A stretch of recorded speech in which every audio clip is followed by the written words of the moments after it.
창세기 14장 17절로 24절까지의 말씀 다 찾으셨으면 서로 교독하겠습니다. 17절 제가 먼저 읽겠습니다.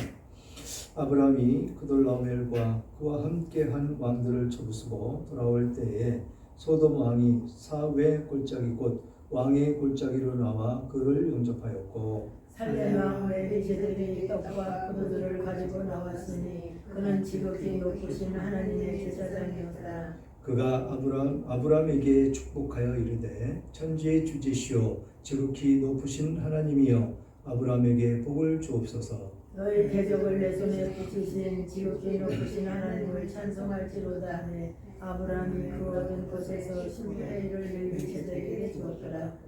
소돔 왕이 아브라함에게 이르되 사람은 내게 보내고 물품은 내가 가지라. 아브라함이 소돔 왕에게 이르되 천지의 주제이시로 지극히 높으신 하나님 여호와께 내가 손을 들어 맹세하노니 내 말이 내가 아브라함으로 치부하게 하였다 할까 하여 내게 속한 것을 실 한 우락이라도 들매끈 한 가닥도 내가 가지지 아니하리라. 오직 젊은이들이 머무는 것과 나와 동행한 아넬과 에스골과 나물의 빈붓 그들이 그 분깃을 가질 것이니라. 아멘. 아멘. 아브라함의 승전과 멜기세덱의 환영이라는 제목으로 은혜를 나눌까 합니다. 이제 전쟁이 마무리가 되고 승전가를 높이 부르며 돌아오는 아브라함에 대해서 말씀하고 있습니다. 여기 조카 롯이 그돌라오멜 연합군에게 잡혀갔다는 소식을 듣고 아브라함은 주저하지 않고 자신에게 속한 그 318명과 함께 롯을 구하러 그들의 뒤를 쫓았다라고 말씀하고 있었습니다. 그 전쟁은 사람의 생각으로는 이길 수 없는 전쟁이었습니다. 그러나 아브라함은 전쟁에서 승리를 거두고 빼앗겼던 모든 전리품과 조카 롯을 찾아서 승전가를 높이 부르면서 돌아오고 있는 그런 과정에 놓여 있습니다. 그래 오늘 본문에서 아브라함이 당시 강력했던 그돌라오멜 그 연합군과 전쟁에서 승리하고 돌아온 뒤 두 명의 왕과 만나면서 아브라함이 전쟁에서 승리의 근원이 어디에서 났는지를 알려주고 있다는 것이죠. 그리고 승리의 근원을 알게 된 아브라함이 어떤 태도를 취했는지 살펴봐야 될 줄 압니다. 조카 롯을 되찾기 위해서 318명과 함께 북이스라엘의 그 최북단까지 쫓아가서 승리를 한 이 아브라함이 그 318명의 그 훈련된 그 사람들로 인해서 승리했을까라는 데 의문점이 있다는 것이죠. 그리고 아브라함이 훌륭한 전략을 통해서 승리했을까라는 것입니다. 어느 것도 부인할 수는 없지만 아브라함은 두 왕과 만나서 승리하게 된 원인을 알게 된다라는 것이죠. 모두가 하나님의 은혜였음을 아브라함은 고백하는 것으로 11조 예물을 멜기세덱에게 바치는 모습을 볼 수가 있습니다. 그래서 17절을 보니까 아브라함이 그돌라오멜과 그와 함께 한 왕들을 쳐부수고 돌아올 때에 소돔 왕이 사외 골짜기 곧 왕의 골짜기로 나와 그를 영접하였고 라고 말씀을 합니다. 소돔 왕도 마종을 나왔는데 왜 나왔느냐라는 것이죠. 왜 나왔느냐. 그 전쟁터에서 그렇게 수고하고 애쓰고 힘든 가운데 있는 그 군인들을 위로해 주러 왔느냐, 감사함을 전하러 왔느냐, 여기에 갈려진다라는 것입니다. 육신적인 생각을 가지고 있는 사람, 이 누굽니까? 소돔 왕. 그는 육신적인 생각만 가지고 자기 욕심을 챙기기 위해서 나온 사람이었더라. 그리고 18절을 보니까 살렘 왕 멜기세덱이 떡과 포도주를 가지고 나왔으니 그는 지극히 높으신 하나님의 제사장이었더라. 어떻습니까? 빈손으로 나온 사람과 전쟁에서 힘들고 어렵고 갈증 속에 있는 사람들, 그 사람들을 위해서 뭐를 준비했다고요? 떡과 포도주. 그러면서 그들을 환영하는 모습. 누가요? 지극히 높으신 하나님의 제사장이었더라. 여기에서 육신적인 사람과 영적인 사람에 갈려지는 그 모습을 볼 수가 있다는 것입니다. 멜기세덱은 지금 이 대목과 그리고 히브리서에 등장하는 그 대목밖에는 없습니다. 그런데 이 멜기세덱은 베일에 쌓여질 수밖에 없는 그런 사람이다라는 것이죠. 지극히 높으신 하나님의 제사장이었더라. 살렘 왕이었었더라. 그런 기록밖에는 없다라는 것이죠. 이 살렘 왕 멜기세덱에게 이 아브라함은 자기가 전쟁터에서 빼앗겼던 것 다 찾아오는 그 과정 가운데에서 감사함을 전하는 11조 예물을 드리는 모습을 볼 수가 있습니다. 그 전쟁은 하나님께 속하였었고 하나님의 능력으로 하나님께서 주관하심으로 승리했음을 고백하는 대목이 바로 그 대목이다라는 것이죠. 이 멜기세덱에 대해서 이 성경학자들이 말이 참 많습니다. 아주 분분합니다. 히브리서 7장 1절로 3절을 보니까 이 멜기세덱은 살렘 왕이요 지극히 높으신 하나님의 제사장이라 여러 왕을 쳐서 죽이고 돌아오는 아브라함을 만나 복을 빈 자라.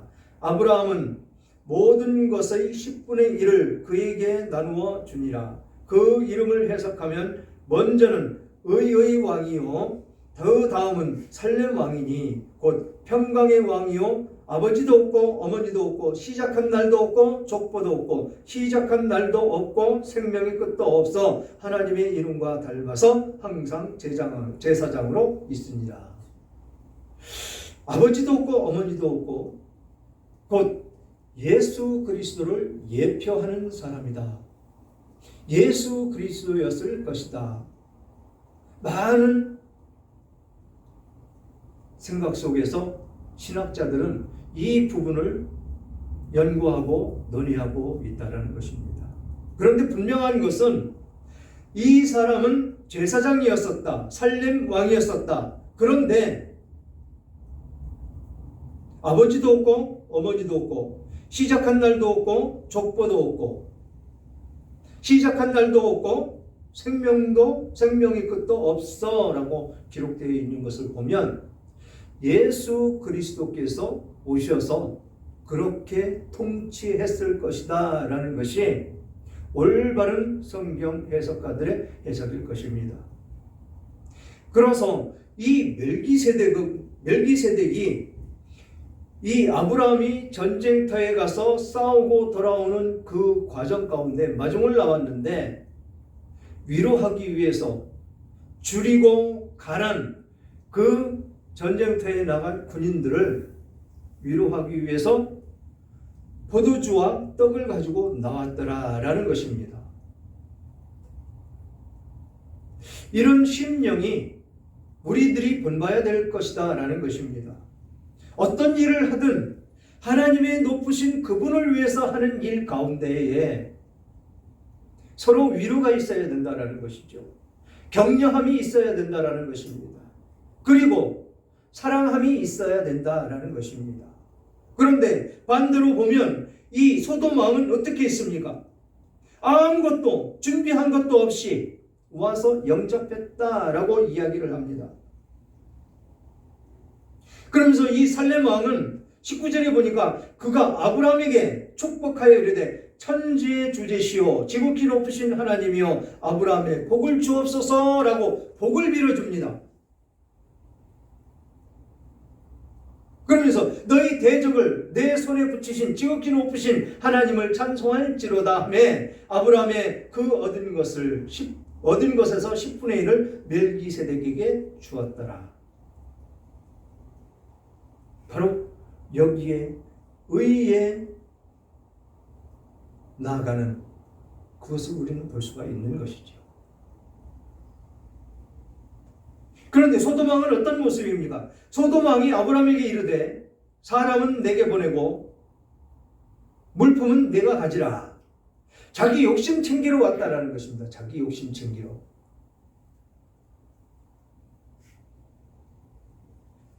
이게 세상적인 사람들의 모습이다라는 것이죠. 그 전쟁이 어떤 것이었었든지 이 소돔 왕은 실제 체험에서 패했기 때문에 알 수가 있는 사람이다라는 것입니다. 그런데도 불구하고 그 전쟁에서 많은 군사도 아니고 318명을 데리고 가서 싸웠을 뿐인데 그것을 이기고 빼앗겼던 것 다 찾아오고 포로로 잡혀갔던 사람들도 다 되찾아오는 그런 과정 속에서 자기의 욕심만 챙기고 있는 이 소돔 왕. 반대로 그렇게 전쟁에 나가서 싸우는 그 병사들을 위로하고 줄이고 가란 그 육신의 갈증과 그 배고픔을 채워주기 위해서 떡과 포도주로 가지고 나온 이 멜기세덱. 나온 것뿐이 아니고 기도해주는 그 모습, 축복해주는 그 모습, 그 모습이 우리들의 모습이 되어야 된다라는 것입니다. 우리는 어디에 있든지 무엇을 하든지 무엇을 위해서요? 의를 위해서, 의를 위해서 사랑을 베풀며 살아야 되더라라는 것입니다. 그러면서 22절 보니까 아브라함이 소돔 왕에게 이르되 천지의 주제시오 지극히 높으신 하나님 여호와께 내가 손을 들어 맹세하니 내 말이 내가 아브라함으로 치부하게 하였다 할까 하여 내게 속한 것은 실 한 오락이나 들매끈 한 가닥도 내가 가지지 아니하리라. 그렇지요. 욕심을 부릴 필요가 없다는 것입니다. 비록 자기가 가서 자기 생명을 바쳐 싸워서 전리품을 되찾아 왔지만 그것으로 인해서 내가 그 사람들에게 책망을 받는다든지 그런 모습이 되고 싶지 않다라고 그들 것은 그들에게 모조리 다 돌려주는 모습을 볼 수가 있다는 것입니다. 욕심 없는 사람이 어디 있겠습니까? 그러나 그 욕심이 사람을 죽인다는 것이죠. 죄를 범하게 한다는 것입니다. 출애굽기에 아간이 어땠습니까? 그 금덩어리, 은덩어리, 옷 그것이 탐이 나서 아무것도 취하지 말라고 그랬는데 그것을 몰래 자기 장막에 갖다가 숨겨놓은 그 결과가 많은 이스라엘 백성들이 죽음으로 몰리는 그런 모습이 되지 않았습니까? 이게 욕심인 곧 사망에 이르는 길밖에는 되지 않기 때문에 이 아브라함은 그런 욕심까지도 모두 내려놓고 그들에게서 너가 가지라고 얘기하는 그것도 물리치고 도로 다 주는 그 모습이 바로 아브라함이다라는 것입니다. 아브라함으로 치부하게 하였다 할까 하여 그렇습니다. 이 모습이 우리들의 모습이 되어야 될 줄 믿습니다. 그래서 24절 보니까 오직 젊은이들이 먹은 것과 나와 행동한 아넬과 에스골 마므레스의 분깃을 제할지니 그들이 그 분깃을 가질 것이라. 다 나눠줍니다. 다 나눠줍니다. 내 것은 아무것도 없습니다. 가진 것이 없습니다. 그러나 악의 구렁텅이 속에 빠져있는 하나님의 백성은 구원해야 되겠기에 이 아브라함은 자기 생명을 걸고 자기에게 훈련시키고 자기 일을 하는 그 종들을 데리고 가서 그 전쟁에 임하여 승리하고 돌아오는 모습을 볼 수가 있다는 것이죠. 그 승리하는 그 과정이 하나님께서 지혜를 주시고 능력을 주시지 않으시면 이길 수가 없는 그런 전쟁이었었다는 것입니다. 우리는 어디에서 무슨 일을 하든지 우리는 하나님을 의지해서 나가야 된다는 것입니다. 무엇을 한다고 할지라도 어떤 일에 임할지라도 누구와 대화를 하면서 살아간다 할지라도 하나님을 의지하지 않고는 우리는 절대로 승리할 수가 없다라는 것입니다. 왜 승리할 수가 없느냐면 오전에도 말씀드렸듯이 사단이라는 이 악독한 더럽고 추악한 이 영들이 가만 놔두지를 않기 때문에 그렇습니다. 잠시 조금만 틈만 있으면 파고 들어와서 그래 너 이거 하면 돼, 이거 하면 승리할 수 있어, 이거 하면 다 차지할 수 있어 라는 그런 꼬임으로 우리를 넘어가게 한다는 것이죠. 이거 죄가 아니야. 그러니까 보암직도 하고 먹음직도 한 그 열매로 보여지게 된다는 것입니다. 욕심이 생기게 된다는 것입니다. 그래서 우리는 죄에 빠지게 된다는 것이죠. 그래서 선한 것을 먹을 수밖에 없는, 죄에 빠질 수밖에 없는 우리들의 모습이 된다는 것입니다. 지금 여기 이 아브라함은 그것을 모두 떨쳐버렸다는 것이죠. 자기의 욕심, 자기의 의 다 십자가에 못 박아버린 그런 상황이다라는 것입니다. 그래서 이 아브라함은 승리할 수가 있었고 승리하고 돌아와서 이 제사장, 지극히 높으신 하나님의 제사장이었더라라고 하는 이 멜기세덱이 아브라함을 향하여 축복 기도를 해주는 귀하고 복된 주님의 자녀였었다라는 것입니다. 사랑하는 여러분, 아브라함은 사랑의 사람이고 의의 사람인 것을 나타내는 모습을 볼 수가 있습니다. 롯을 살리기 위해서 싸운 것은 형제의 진한 사랑을 보여준 것이고 전리품을 거절한 것은 물질을 위해 사는 사람이 아니고 인간의 생명을 위한 삶을 산다는 것을 나타내는 그런 모습이 바로 아브라함의 모습이다라는 것입니다. 또한 조금의 욕심이 없는 깨끗한 마음을 가졌음을 보여주고 무엇보다도 이 제사장을 섬기는 것을 보면 하나님 중심의 사람인 것을 보여준다라는 것이죠. 그래서 아브라함은 신앙적인 사람이고 의로운 사람이라고 칭함을 받을 그런 사람이었었다라는 것입니다. 왜 하나님께서 믿음의 조상이며 모든 민족의 아버지라고 칭해 주셨는지를 알 수가 있는 그런 대목의 사람이다라는 것입니다. 우리 모두 이런 믿음을 본받아서 거룩한 삶을 사시는 주님의 백성들 다 되시기를 주님의 이름으로 축원합니다.